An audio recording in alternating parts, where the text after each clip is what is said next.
नमस्कार दोस्तों, आप सभी का एक बार फिर से स्वागत है हमारे YouTube चैनल क्रीपी नाइट्स पर। दोस्तों, आज मैं आप सभी के लिए एक बार फिर से लेकर आया हूँ यक्षिणी की बहुत ही खौफनाक और डरावनी कहानी। आई होप दोस्तों आप सभी को ये कहानी ज़रूर पसंद आएगी। तो चलिए दोस्तों, बढ़ते हैं आज की कहानी की ओर। एक गांव में एक शमशान था। वहाँ एक पीपल का पेड़ था। बहुत ही पुराना और जर्जर दिखने लगा था। टहनियाँ और पत्ते पूरी तरह से सूख चुके थे। देखने से वो पीपल किसी बूढ़े खास्ते इंसान से कम नहीं लगता था। कहते हैं कि वर्ष में एक बार अमावस की काली रात में जब पूरा गांव गहरी नींद में सो रहा होता है, तब खूनी यक्षिणी यहाँ आती है और इस पेड़ को हरा भरा कर देती है। ये हरा होने के साथ साथ करिश्मई भी हो जाता है। साथ ही ये भी कहा जाता है कि पीपल को हरा भरा करने के बाद यक्षिणी अपनी सारी शक्तियाँ खो देती है और अपने वास्तविक रूप में आ जाती है।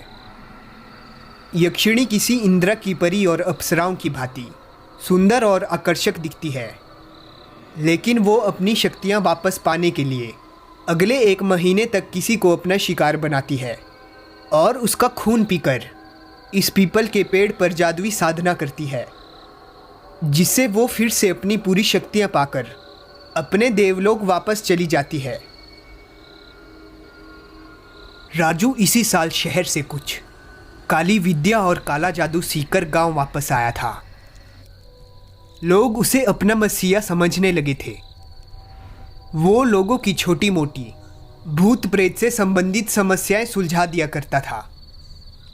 लोगों को उसी से उम्मीद थी कि वो गांव को खूनी यक्षिणी से निजात दिला सकता है और लोग रात को भी बिना किसी भय से निकल सकेंगे।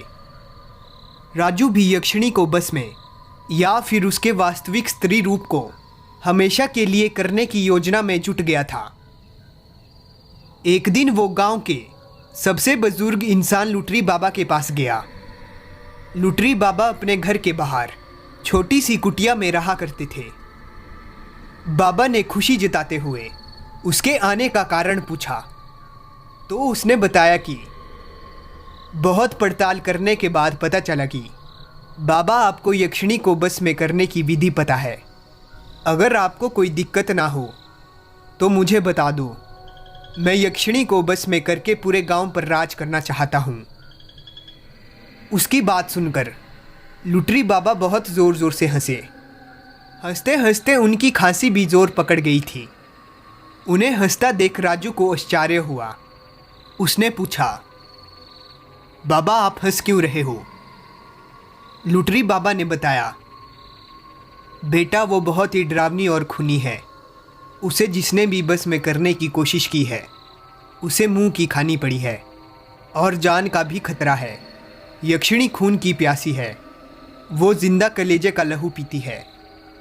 बाबा की बात सुनकर राजू के अंदर डर तो पैदा हुआ, लेकिन उसका इरादा और भी मजबूत हो चुका था। उसने बाबा से कहा, बाबा आपको अभी मेरी शक्तियों के बारे में पता नहीं है। आप बस मुझे उसे बस में करने की विधि बता दो, बाकी मैं उसे देख लूँगा। बाबा ने बहुत समझाया, लेकिन उसकी जिद के सामने लुटरी झुक गए। उन्होंने कहा, इस माह की पूर्णिमा के दिन गांव के चौराहे के उस पार एक चौकी है। वहाँ पर पूजा का पूरा सामान लेकर रात के 12 बजे पहुँच जाना। तुम्हें वहाँ पर एक काली पोटली मिलेगी, लेकिन याद रहे वहाँ तक जाने में तुम्हें कई बाधाएं आएंगी। अगर तुम अपने लक्ष्य से तनिक भी भटक गए तो तुम्हारी जान भी जा सकती है। अब देख लो, फैसला तुम्हारा है। बाबा की बात सुनकर राजू एक बार के लिए सोचने पर मजबूर हो गया था। क्या राजू, तुझे अपनी जान जोखिम में डालकर आगे जाना चाहिए? अगर यक्षिणी की सुंदर काया और शक्तियों को भोगना है तो जाना ही पड़ेगा। अब राजू बाबा के बताए स्थान और समय की प्रतीक्षा करने लगा। आखिर आज वो दिन आ ही गया जब राजू को बाबा के बताए हुए स्थान पर जाना था, रात के लगभग 12 बजने वाले थे। पूरे गांव में सन्नाटा फैला हुआ था। कभी कभी बीच बीच में कुत्तों के भौंकने की आवाज़ से सन्नाटा भंग हो जाता था। राजू अपने बगल में एक थैला लटकाए हुए धीरे धीरे दबे हुए पांव से आगे की ओर बढ़ता चला जा रहा था। उसे ऐसा प्रतीत हो रहा था जैसे उसके पीछे कोई चल रहा है। उसकी सांसें तेज होती जा रही थी। उसके चलने से उसके पैरों की आवाज़ तक उसे भयभीत कर देती थी। उसके कानों में बाबा की एक एक बात गूंज रही थी, लेकिन उसका इरादा मजबूत था। उसने बिना रुके आगे बढ़ते रहने का सिलसिला जारी रखा। गांव के चौराहे के उस पार पहुंचने से पहले उसे एक सुंदर और सम्मोहित करने वाली आवाज़ सुनाई दी। राजू, ओ राजू, कहाँ जा रहे हो? मैं तो यहाँ हूँ। राजू ने कुछ पल के लिए कदम रोक दिए थे। वो पीछे पलट कर देखने ही वाला था कि उसे लुटरी बाबा की बात याद आ गई। उसने पीछे मुड़कर नहीं देखा। राजू मन में सोचने लगा, आज तो मैं यक्षिणी को बस में करने की विधि करके ही रहूँगा। चाहे जो भी रुकावटें आए, मैं उसे हर हाल में पाना चाहता हूँ। राजू अब चौराहा पार कर चुका था। उसे बाबा का बताया हुआ स्थान दिखाई दे रहा था। वो दूरी राजू कुछ ही पलों में तय कर लेना चाहता था। अरे राजू, तुम आ गए। मैं तुम्हारा कब से इंतज़ार कर रहा था।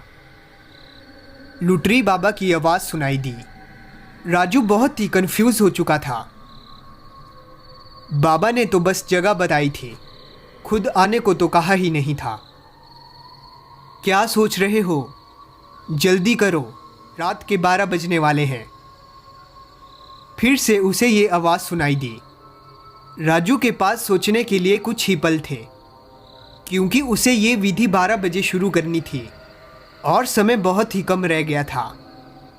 राजू ने बिना कुछ कहे ही उस स्थान पर रखी पोटली उठाई और शमशान की ओर जाने लगा।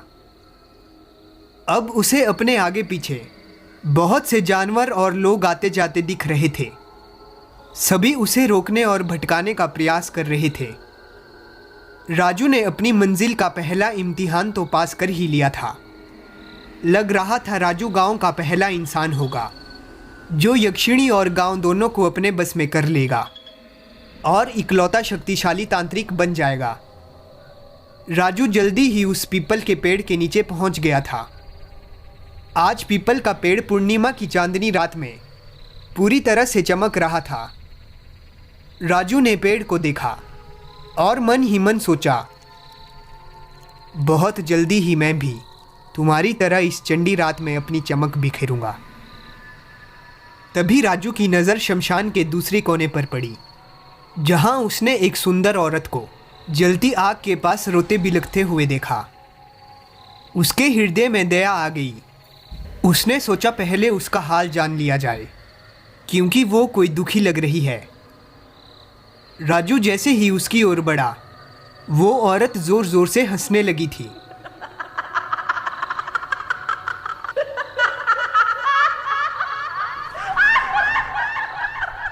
राजू के हाथ से वो थैली गिर चुकी थी। वो पोटली और पूजा का सामान पलक झपकते ही आसमान में उड़ता चला गया। राजू बेहोश होने की स्थिति में आ गया था। उसकी समझ में आ गया था कि उसका अंत निश्चित है। ये कोई और नहीं बल्कि खूनी यक्षिणी है, जिसका शिकार मैं करने जा रहा था। उसने उल्टा मुझे अपना शिकार बना लिया था। अगली सुबह शमशान के आसपास लोगों की भीड़ का तांता लगा हुआ था। लोग डरे और सहमे हुए वहां इकट्ठा हो रहे थे। पीपल के पेड़ पर राजू उल्टा लटका हुआ था। उसके मुंह, नाक और कान से बहता हुआ खून का मंजर देखकर लोगों के दिलों में यक्षिणी का भय पहले से भी ज़्यादा फैल चुका था। लुटरी बाबा ने अपनी लाठी उठाई और घर की ओर जाने लगे थे। जाते जाते उन्होंने एक ही बात कही, मना किया था, यक्षिणी पिछले 2 साल से खून की प्यासी है। तो दोस्तों, ये थी हमारी आज की कहानी। दोस्तों, आपको ये हॉरर स्टोरी कैसी लगी, ये हमें कमेंट करके ज़रूर बताएं। और अगर आप और भी ऐसी डरावनी कहानियाँ सुनना चाहते हैं तो हमारे चैनल को सब्सक्राइब करें और बेल आइकन को ऑल पर सेलेक्ट कर लें।